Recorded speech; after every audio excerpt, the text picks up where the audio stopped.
홈플러스가 기업 회생 절차를 신청했습니다. 협력업체들의 피해가 우려되는 상황에서 대주주 MBK 파트너스 김병주 회장은 사죄 출연 입장을 내놨지만 그 진정성에 의문을 품는 시선이 많습니다.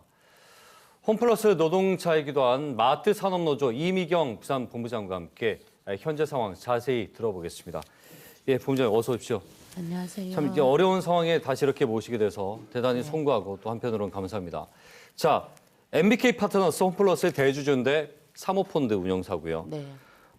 지금 기업 회생 신청을 한 것을 두고 노조는 일방적이고 기습적이었다라는 입장인데 네. 그 당시 상황을 좀 설명을 해주시겠습니까? 지금 직원들 분위기가 어떤지요? 직원들은 급여가 제대로 나올지 그리고 걱정하는 건 물론이고 예. 퇴직 예정자들은 퇴직금이 제대로 지급될지도 걱정하고 있고요. 회사가 망할까, 우리 점포가 문 닫지는 않을까 노심초사하고 있는 상황입니다. 예, 당시에 전혀 감지가 되지 않았었나요? 네, 저희들은 전혀 몰랐습니다. 새벽에 넣었고요, 회생 절차를 11시에 법원에서 허가가 떨어졌습니다. 개시 결정이. 그러면 그때 가서야 마트 노동자들도 네, 저희도 노조에서도 다 파악이 그때 됐던 알게 거고요. 되었습니다. 네, 매우 놀랐겠습니다. 네, 황당했죠. 네. 힘든 건 알고 있었지만 네. 이런 방식은 예상하지 못했다는 말씀이시죠? MBK가 인수하면서 힘들어질 거라는 예상을 예. 노동조합은 계속 하고 있었거든요. 네. 그랬는데 아무 이상 없다, 괜찮다고 하더니 갑자기 이제 예. 회생 절차를 넣는 바람에 저희들은 진짜 완전히 너무 놀랐죠. 예, 일단 뭐 고객 그 피해를 방지하는 차원에서 카드사들도 네. 이 상품권 결제를 중단을 시켰고요. 무엇보다 홈플러스와 거래를 하거나 입점해 있는 소상공인들 네. 관련 협력업체들의 피해가 가장 우려가 또 됩니다. 어떻습니까?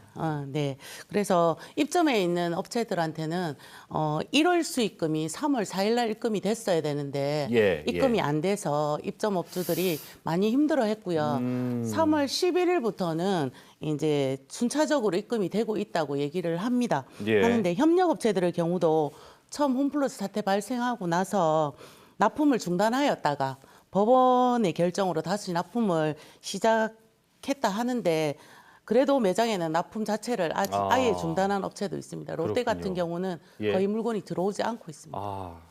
당장 이렇게 피해가 또 생기고 있는 상황 같네요. 네네. 벌써부터. 입점업주들도 이제 대금을 받아야 되는데 지금은 법원에서 관리하잖아요. 그렇죠. 법원에서 관리하고 현금으로만 매장 운영을 통해서 현금으로만 받아야 되니까 못 받을까 싶어서 걱정을 많이 하고 그렇군요. 있습니다. 네네. 당장 그 회생 절차가 신청을 한 순간부터 변화들이 생기는 거죠. 네네. 신청한 순간부터 예. 모든 대금 결제가 멈추잖아요. 그러니까는 이제 못 받고 있는 데가 많죠. 그 MBK가 홈플러스 인수한 것이 2015년인가요? 네, 맞습니다. 한 10년 네. 정도. 2015년. 그 이후에 영남권에 있는 홈플러스는 희망퇴직을 받거나 네.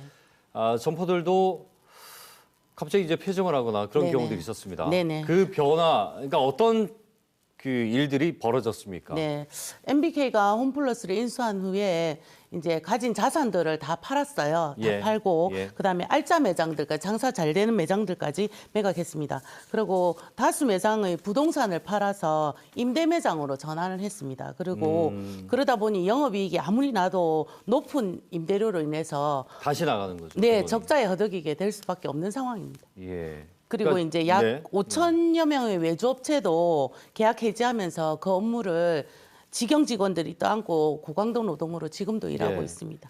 지금 방금 말씀하신 대로 매각 후에 재임대하는 방식. 세일 앤 리스펙이라고 하는데요. 예. 매각하고 나서 그 점포를 다시 임대를 해서 영업을 하는 걸 얘기합니다. 이게 이제 어려운 상황에서 그렇게 자구책으로 하게 되는 건가요, 보통? 그 이제 자산을 팔고 나니까 예. 그 사신 분들이 이제 홈플러스가 있는 거는 괜찮겠다고 생각을 네, 하니까 네. 다시 임대를 해주는 것이겠죠. 근데 그러고 월세도 많이 받잖아요. 그 가야점도 그렇잖아요. 네네, 매출 가야점. 1위였던 걸로 알고 있는데. 네네, 가야점도 매출 1위고 예. 가야점은 전국 140개 매장 중에서 5위 안에 드는 그 매장이었거든요. 정도였습니까? 근데 이런 매장이었는데. 결정들이 그냥 이렇게 반발이 좀 있었을 텐데요.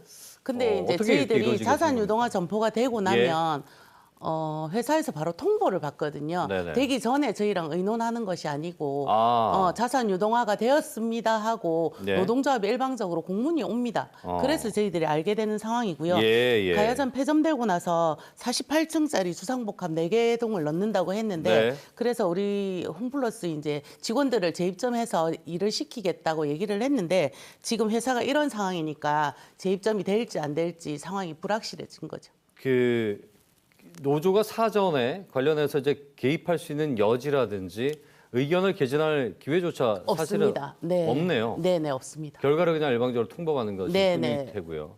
밑에서 물밑 작업 다 해서 네네. 딱 팔리고 나면 계약금 받고 나면 유동화가 되었습니다라고 얘기를 해줍니다. 알겠습니다. 네. 그 MBK 파트너스 김병주 회장이 뭐 논란 끝에 결국은 네. 갑자기 또 사제 출연 네네. 의사를 밝혔어요. 네.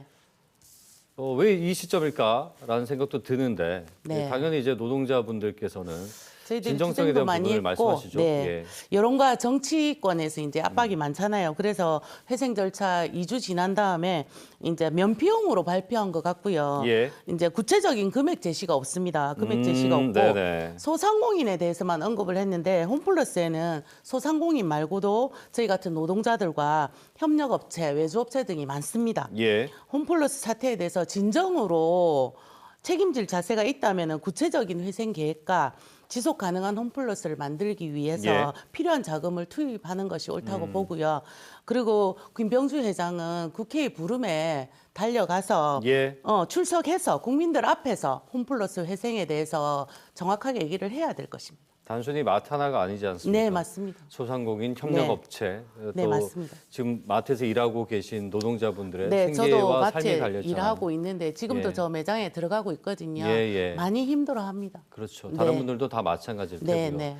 알겠습니다. 그 홈플러스 지부가 MBK에 대한 요구사항을 발표했는데 네네. 그 중에서 이제 눈에 띄는 것이 모든 M&A를 중단해달라. 네네. 였어요. 정확한 요구사항 좀 정리 한번 그거는 해주시죠. 이제 예. 일차적으로는 회생계획서 안에 네네. 홈플러스 노동자들의 고용 안정 그리고 폐점 매각이 없는 지속 가능한 홈플러스를 위한 예. 회생계획서를 작성해라 이렇게 요구를 했고요. 네, 그거를 네. 작성하고 공개를 해라 말로만 하지 말고 그리고 이제 얼마 전 한 언론에서 보도된 MBK 이제 문서에 보면 회생계획 속에 4개 점포 폐점이 있습니다. 예. 4개 점포 매각이 있고 4개 점포 매각과 16개 점포 폐점이 포함돼 있고 네.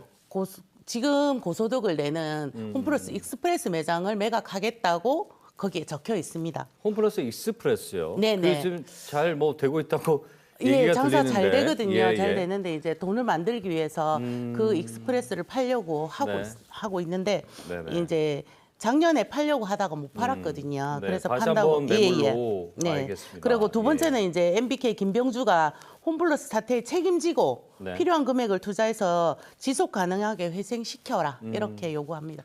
두 가지 알겠습니다. 요구하고 있습니다. 마트 노조와 야 5당이 공동 대책위를 꾸렸습니다. 네네. 이런 사태를 방지하고자 네. 관련된 입법도 추진할 예정이라고 들었는데 입법도 어떤 추진 얘기들을 좀 예정입니다. 오갔습니까? 네, 마트 노조하고 더불어민주당 네. 그리고 조국혁신당, 진보당 등 이제 야당이 이른바 이제 홈플러스 사태라고 부르더라고요. 이 홈플러스 사태를 해결하기 위해서 어제 3월 19일 날 공동 대책위를 구성했습니다. 네. 그래서 이제 공동 대책위는 홈플러스 회생 계획 안에 자산 매각과 폐점 중단, 홈플러스 노동자 10만 명 고용 보장, 입점업체 보호 대책 마련 등을 포함할 것을 요구했습니다. 요구했고 제2의 홈플러스 사태를 방지하기 위한 입법도 추진 예. 예정입니다. 그렇군요. 네네. 일단은 뭐 입법 추진도 중요한데 지금 사태가 정말 사태가 되지 않았으면 좋겠다는 생각이 듭니다. 해결이 됐으면 싶은 그렇죠. 네. 기업 회생 절차 이루어지는 가운데 일단 임금 협약을 체결을 했는데 아까 말씀하셨다시피 네. 회생 계획 안에 네. 매각이라든지 네. 그럼 아무래도 네. 모두에 말씀하신 것처럼 구조조정이나 고용 관련된 문제가 그렇죠. 가장 고통스러울 것 같습니다. 저희들한테는 고용 보장이 제일 중요한 문제고 네. 이제 구조 조정하게 되면 안 되는 거예요. 그래서 노동조합은 회생 계획서를 제출하기 전에 6월 12일 전에 예. 총력을 다해서 투쟁해 나갈 계획입니다. 예. 그래서 더 이상 매각과 무분별한 폐점이 되면 홈플러스가 더 이상 사라진다고 봐야 되거든요. 네. 그래서 이제 어제 이제 오전에 공동 대책위를 하고 기자회견도 진행했습니다. 진행했고 그리고 지역에서도 이제 공동 대책위를 구성해서 예. 이제 지역별로도 대응해 나갈 생각이고요. 예. 마지막으로 5월 1일에는 전국에 이제 있는 홈플러스 구성원들, 조합원뿐만 아니라 일하고 있는 모든 분들과 네네. 함께 네. 국민대회를 서울에서 개최할 예정입니다. 네. 네, 그러고 있습니다. 마트가 네. 사실은 수년 전부터 이 오프라인 매장이 힘들어진 그런 상황들이 있었잖아요. 그렇죠. 코로나 때문에 그렇죠. 많이 특히나 더 힘들어졌습니다. 그랬을 테고. 네. 그러나 국민의 삶과 늘 함께 해왔습니다. 가장 가까이에서. 우리 국민들께 짧게 한 네, 말씀을 좀 그래서 전해주신다면요. 국민 여러분께서도 저희 홈플러스가 다시 살아날 수 있도록 많은 관심과 응원과 지지 부탁드리겠습니다. 예, 힘내시고요. 고맙습니다. 더 좋은 결과를 좀 기대해 보죠. 말씀 잘 네. 들었습니다. 네, 감사합니다. 네, 마트 산업노조 이미경 부산본부장과 함께 얘기 나눠봤습니다.